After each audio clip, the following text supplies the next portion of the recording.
Earlier, everyone was mistaken about the display of the Galaxy S24 Ultra. There is a difference that has been revealed in leaks just before its release, and Samsung has truly outdone themselves with this fantastic news regarding the S24 Ultra display. Ice Universe provided some insights into why this is happening, mentioning things like orthogonal projections and whatnot. Regardless, it's reassuring to see that Samsung has opted for a display putting any doubts to rest. Even the selfie camera hole has been reduced in size, giving the front of the phone a better look. For the 2 months, we've mostly discussed one drawback of the Galaxy S24 display, like its bezels. However, it seems like we were mistaken, as these outer bezels on the S24 Ultra will actually look much better than what was shown in renders. This news as it clears up any misunderstanding caused by those renderings of the S24 Ultra. In real life, these outer bezels appear quite small compared to what was initially depicted. These details also confirm that we can expect a curved screen with a display, with a slight curve of around 3 mm on the edges. Additionally, the S24 series will feature an LTPO display, while the M13 OLED panel will be used. Well, LTPO allows for a refresh rate ranging from 1 Hz to 120 Hz. The M13 display technology is a development that will significantly enhance the peak brightness to 2600 nits compared to the 1750 nits. Moreover, the S24 Ultra will feature an upgraded version of Gorilla Glass, which is even better than Victus 2 on the S23 Ultra. Apart from this, as we already know that right now only US and Canada is getting the Snapdragon version, but according to new leak, there's some catch it in. According to a tweet by a known leaker Anthony, Qualcomm is said to be developing 2 versions of its Snapdragon 8th generation chip. This particular chip is expected to be utilized in the Galaxy S24 Ultra smartphone. In his tweet, Anthony explains that there will be 2 variations of the Snapdragon 8 Gen 3 specifically designed for the Galaxy phones. One variant will offer performance with a prime core operating at 3.4, while the other variant will have lower speed at 3.3 GHz. The Galaxy S24 Ultra models sold in the United States and Korea will come with a lower version of the chip. Samsung uses U and N as market codes for these regions respectively. On the other hand, S24 Ultra phones sold in Region B, which remains unspecified, will feature the faster version of Snapdragon's 8 Gen 3, equipped with a Cortex-X4 Prime core running at a higher speed. It is not explicitly stated what Region B refers to. However, it suggests that countries outside of the US and Korea may have access to Galaxy S24 Ultra models equipped with the chip. It's worth mentioning that in the US, people don't need to worry about the slight difference in speed between Snapdragon chips. Even if the faster chip does provide a better experience, especially during gaming, but it could also lead to overheating issues.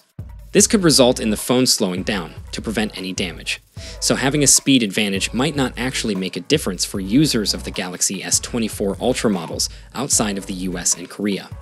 Meanwhile, Samsung has strategically placed billboards in cities such as Bangkok, London, and New York.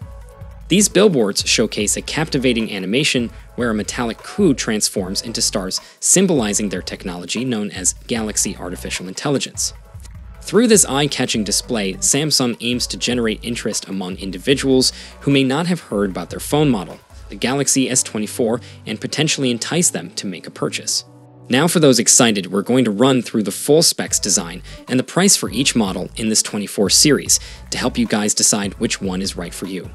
Now for my regular viewers, you guys have seen this, so just skip to the next video, but if you're new here, then hit subscribe button for future updates too. Now we'll get right into it. The standard Galaxy S24 is coming with a 6.2-inch, 120Hz dynamic AMOLED display. We get a resolution of 2340 by 1080, and it's going to be using Samsung's new M13 OLED panels protected by Gorilla Glass Victus 2 with an Armor Aluminium 2.0 protection. We get a 12 megapixels punch hole camera for the selfies. Then on the rear, it's a 50 megapixels primary camera, a 12 megapixels ultra-wide, and a 10 megapixel telephoto, and of course it's going to be powered by the Snapdragon 8 Gen 3 in Canada and USA. While rest of the countries worldwide are going to be getting the Exynos 2400. We get 8 gigs of RAM and a choice of 128 or 256 gigs storage, and this is going to be a UFS 4.0. It comes with a 4000 mAh battery and while having a 25 watts fast charging. We do know that we're getting 5G, Bluetooth 5.3, and Wi-Fi 7. Now it's coming with One UI 6.1 based on Android 14, and it's expected to launch from about $850 to $900, and that's going to be in February 2024.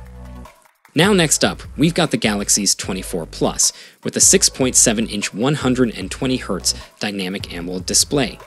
We get an upgraded Quad HD Plus resolution of 3120 by 1440, and it's going to be using Samsung's new M13 OLED panel, and again protected by Gorilla Glass Victus 2 with an Armor Aluminium 2.0 protection.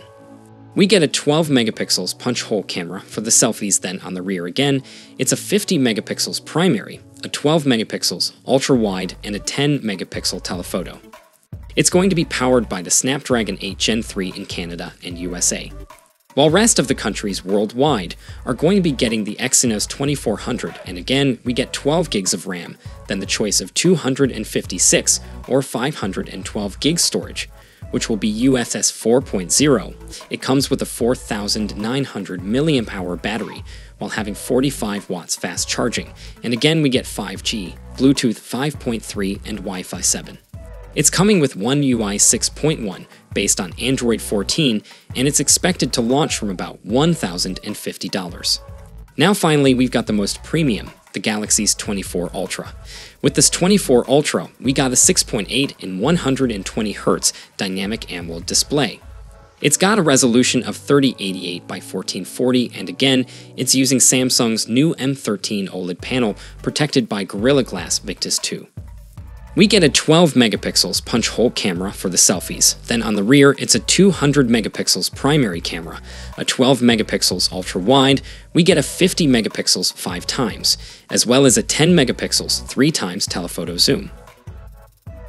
Despite previous rumors, it's going to be powered up by the Snapdragon 8 Gen 3 in all regions, and it's only this 24 and this 24 Plus that is still going to be using the Exynos.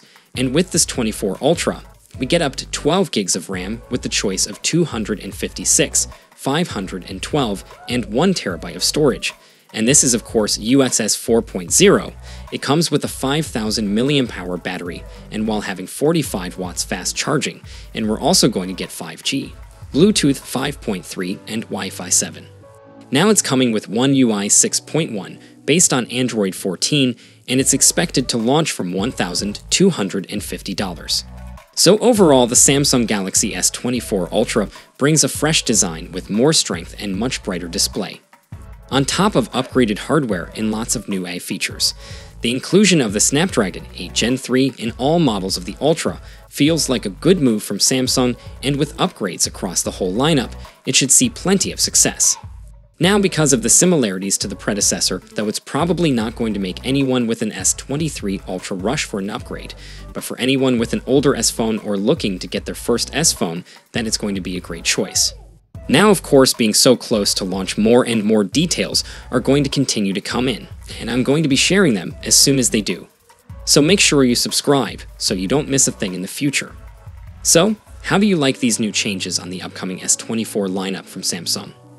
Share it down below in the comments section, and for more updates you can check out our channel, and I'll see you guys in the next one. See you for the next time. Peace out.